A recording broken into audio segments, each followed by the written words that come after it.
Gertrude Stein said, "We're always the same age inside." Now I'm wondering, what's that age for you? When I interviewed Jodie Watkins for the book Alive and Kicking, she said that she was 29. She felt 29, so she was going to stay 29 forever. Welcome to Over 50, so what? The show with the age on the inside is what matters. We kick off today with a chat to Jodie Atkinson, who turned the serious topic of grief into an award-winning cabaret show. Later, we meet John, who after retirement started writing crime novels in locations all around the world. Get ready, of course, to get moving in the middle of the show with our 5-minute fitness fun.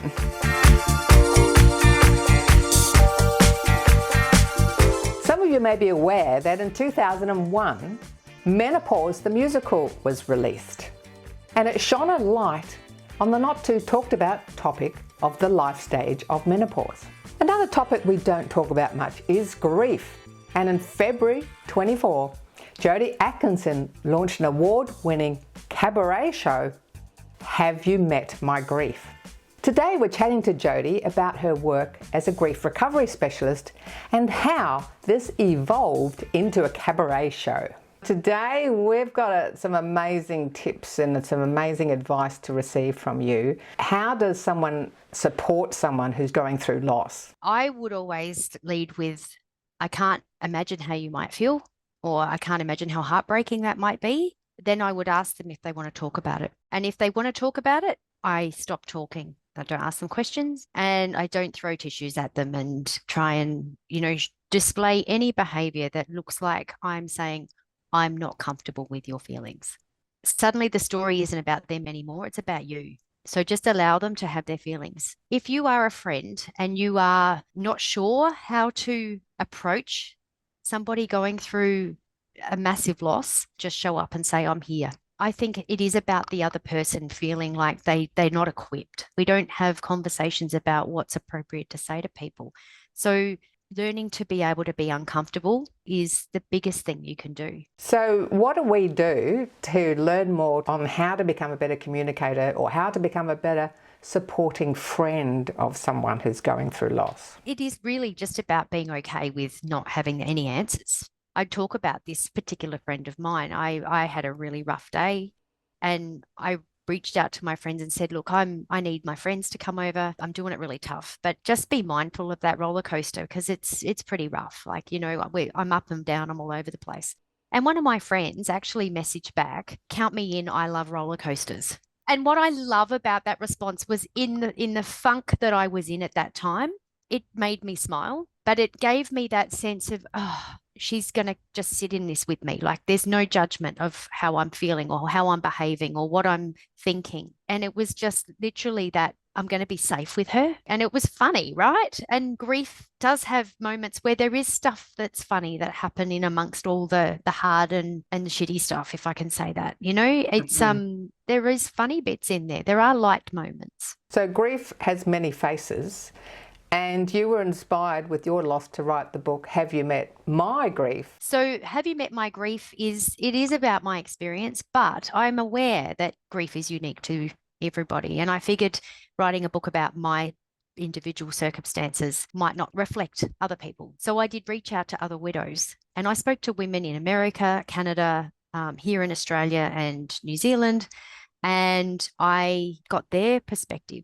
I sent them the same list of questions, and it was about what was helpful, what was unhelpful. And there was a lot of similarity, but there were some interesting contrasts as well. And I think it was just really good to show that different people experience grief in different ways, regardless of age and circumstances and where they're living. So your book's got lots of strategies and tips on how to manage your own grief. Is it helpful for someone who wants to support a family member or a loved one through their grief? Is it helpful for them as well? Chapter 5 is all about the things you don't say, but here's a list of things that you can say and do that might be, a little bit more helpful. And it is about that. And again, that is full of all those other the input from all those other women about what to say, what to do, what was unhelpful, because some people had like different things that they heard repeatedly that I didn't hear, for example. But there was a common thread that,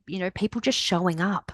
Someone turned up and mowed the lawn. We don't know what we want sometimes. We don't know how to reach out and ask for help, but somebody coming and offering to take the kids to school, or offering to bring some groceries or drop groceries off, or consideration in those ways can be really, really appreciated. Now, congratulations on winning yet another award for your cabaret show.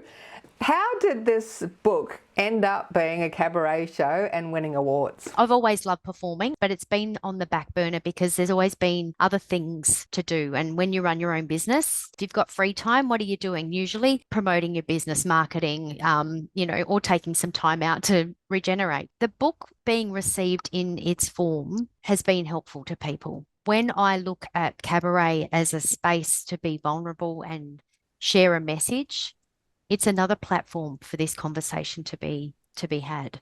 So it was a 10-minute set as part of a bigger show with other performers. And I've turned that 10-minute set into a 60-minute show. So it's a cabaret show with singing and storytelling, but there's useful tips in there to take away. That boundary setting that I talked about around, being able to say, it's not my experience, that's not how I feel, or not what I think. That's in there. It is meant to be a little bit informative and educational and entertaining. Jodie's such an incredible storyteller. She's natural. She'll blow you away. It was just so beautiful and so heartfelt. I love it. Emotional roller coaster. It was really in-depth, but she was amazing. I couldn't have asked for any more. I think it's such an important topic, grief, and one that we can all relate to, and she was just fabulous. And someone who's also been widowed in not so different circumstances, I thought it was absolutely spot on.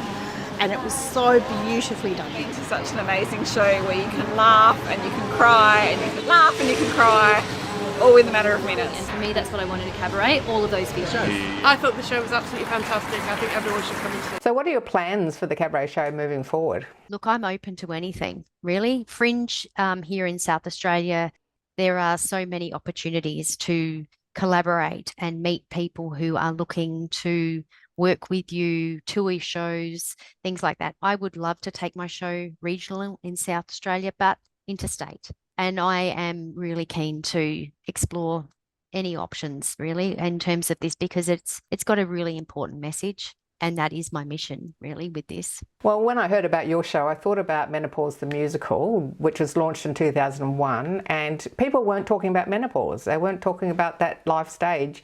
People aren't talking about grief, but the musical Menopause really got people out there and talking about it and being more informed. So I think it's a fantastic objective to get the cabaret show out there, to get your message to as many people as possible, because that's a great platform to do it. The arts are amazing. Like, how else, whenever we read a book or watch a movie, like, we identify with characters. And even if we're reading someone else's story, like an autobiography or something like that, we connect to that from our own perspective, don't we? We bring our own story to that story. A cabaret show is just another platform in order to facilitate connection. It's about getting people talking about this stuff. So thank you for sharing your tips. Thank you for your passion. You have a very important message. We hope that after watching you today, many, many people will be talking about grief and understanding better how to talk to someone else who's going through loss. So thanks so much, Jodie.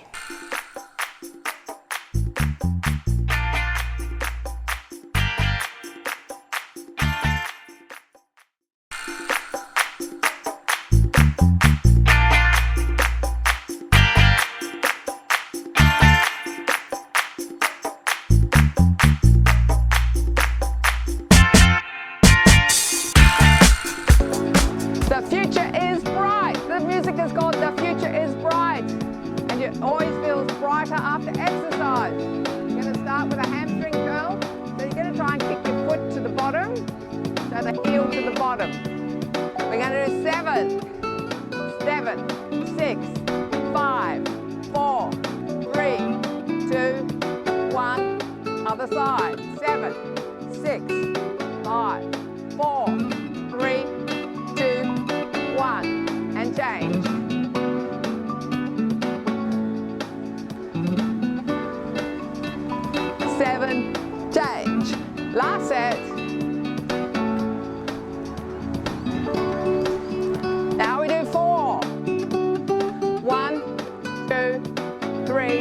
and change. 1, 2, 3, and change. 1, 2. See if you can get your foot up there. See? That's it. Okay. Last set. Okay, now we're going to do doubles after this. Double. Double. Now, if you want to raise your circulation and raise your heartbeat, push the hands forward. That's it. Keep it going. And push.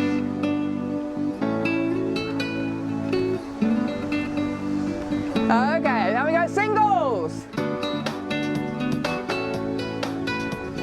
Now on this one, we're going to skate. Speed skating. That's it.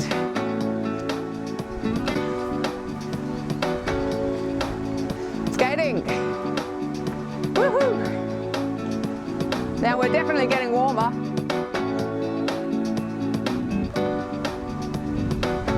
4, 3, 2, 1. Now I'm going to show you sideways. I'm going to push one foot to the back. So we go back, together, back, together, back, together, back. Now try with the arms pushing back, together, back, together. Now we speed it up. Back, and back, and back, and back. That's it. Yes. If you haven't started joining in, it's not too late.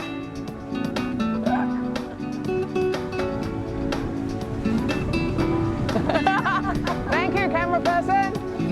4, 3, 2, 1. Hold it there. Now we're going to do a squat to the right.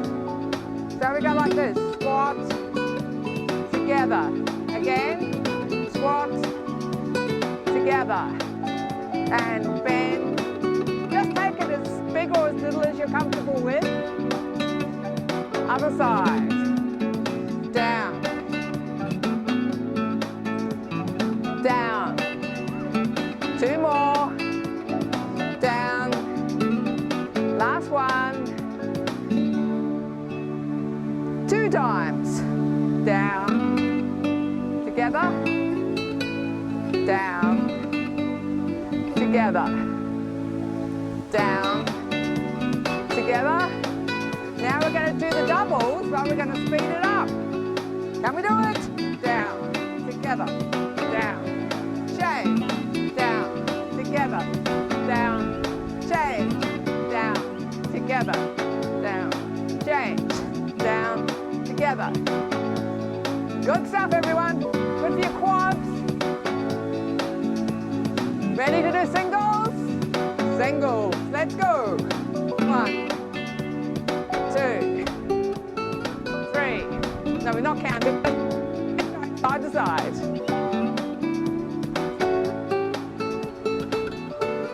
Can we do 8 more?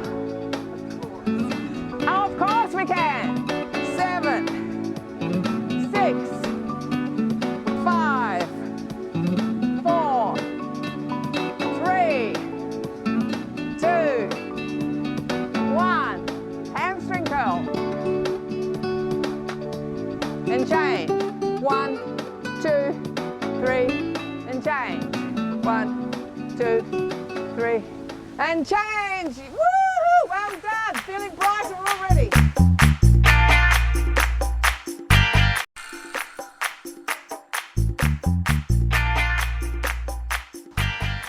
Have you thought about writing a book, a fiction book, a non-fiction book? You just don't know what to do, how to get started, where to go, how to get published.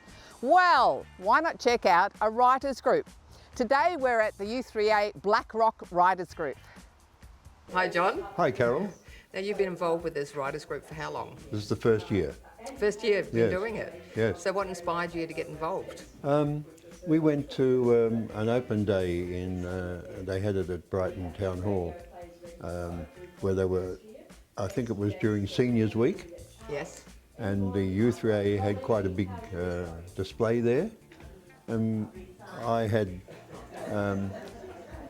retired from my business only the year before, and looking for things to do. And when we picked up a list of the courses that were coming up for the following year, and when we got home, I selected this writing group because I've been writing now for a few years, and I need improvement. We all do. We never stop learning. Right. And so it was such a wonderful surprise to join for the first time in February of this year. Wow. This group, as you've seen today, Yes. they're a lovely group, and they're so talented and so friendly. It's just so nice. And you get to connect with people who have a similar passion to yourself. Absolutely. Although I don't think any of them write crime stories, which I've been doing. So you've been writing crime stories for how long? This first one was published originally published in 2019. So that's 4 years now. Right. But it took a long time to write. So the first one was 2019. Yes. So it's a relatively new thing for you. Yes. And it came about because in my working life, I was an engineering inspector, when I travelled around factories for clients, inspecting equipment that was being built for projects, you see.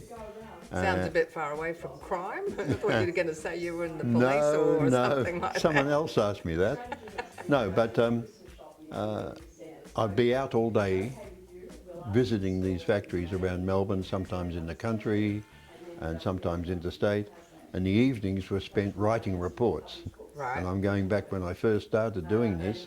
There were handwritten reports before computers. Yes. And then I had to go to the post office the next day and mail them off to the clients, to get there as quickly as possible. That was the early days of it.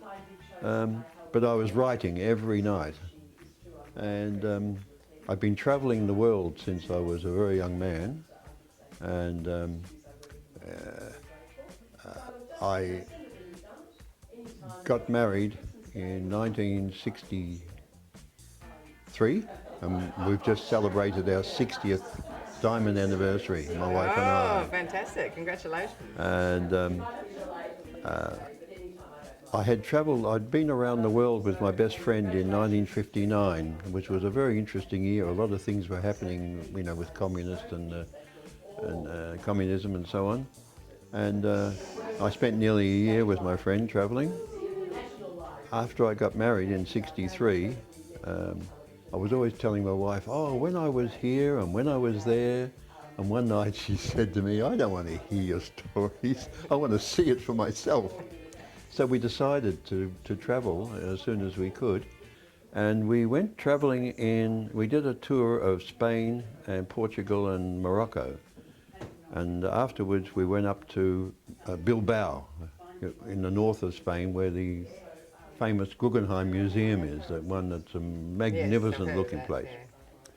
And the hotel we stayed in one day, the lady at the desk said, why don't you take the funicular to the top of the mountain overlooking the city where you get the best views, you see? Yeah. And that's the funicular. Right. Right?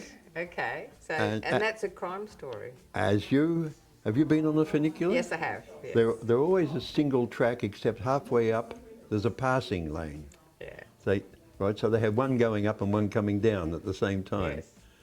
As we were going up and one was coming down, I got this idea of something happening inside the other train, and there's nothing you can do about it till you get to the top. And that's the story that started that, and I couldn't wait to get home and start writing. So you were just like, oh, I got to create a crime story yes. in a funicular. And it features a Victorian policeman or a detective, right? And so this was so well received. I did a second one, which is called the Docklands Mystery. Oh, with like the same, our Docklands? Yes, that's Melbourne Docklands. Okay. Right? And this takes you around the world of other countries. So all my books now feature the same detective, right? But his cases take him to other countries, ones that I've lived in and worked in and know intimately, you see. Right, right. And so then the third one was inspired. This is the Maltese Cross Mystery. Yes. After a visit to Malta, which was for the first time, we'd never been there before, and it's such a lovely country, I had to write about it. Right. And that crime, so it's still the same detective. What's his name, the detective? Martin Taylor. Martin Taylor. So it says, a Martin Taylor art crime mystery. And then that's followed up, this is my latest book, The Houston Art Chronicles. Okay. Right? And that's about forged art and so on like that. So you spent some time in Houston I as spent well. some years living in Houston, yes, so I know it intimately too. And I'm working on a fifth one at the moment, fifth book at the moment. And in between all that, I wrote my memoirs, which is all about travelling the world for every year. Right? Okay. It's been a wonderful adventure, and I'm going to keep going as long as I can. Hi, Evelyn. Hello, Carol. How long have you been a member of the writers group, and what made you get inspired to join? I'm just finishing my second year. I'd finished writing my novel, my first novel, and I was in the endless loop of trying to get a publisher.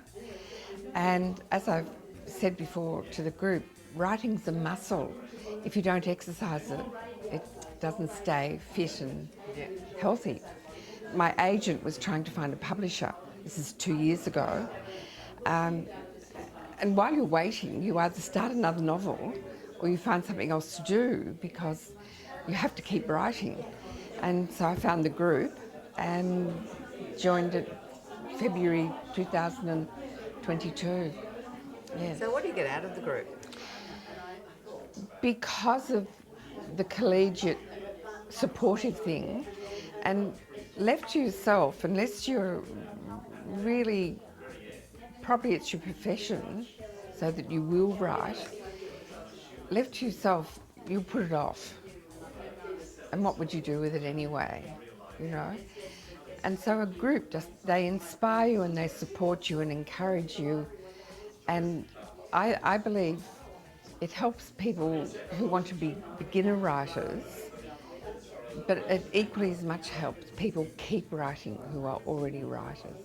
So, have you worked out yet what age you are on the inside? And have you been inspired to create a cabaret show or write a book? Please connect with us on Facebook, YouTube and Insta, so you can see more inspiring stories and get more ideas on fun things to try. Check out all the activities with U3A, like the Writers Group. And if you're looking for grief support, check out Jodie Atkinson. You'll find info on all our guests also on the website. I think I might be 39 on the inside. Over 50, so what? I'm Carol. See you next time.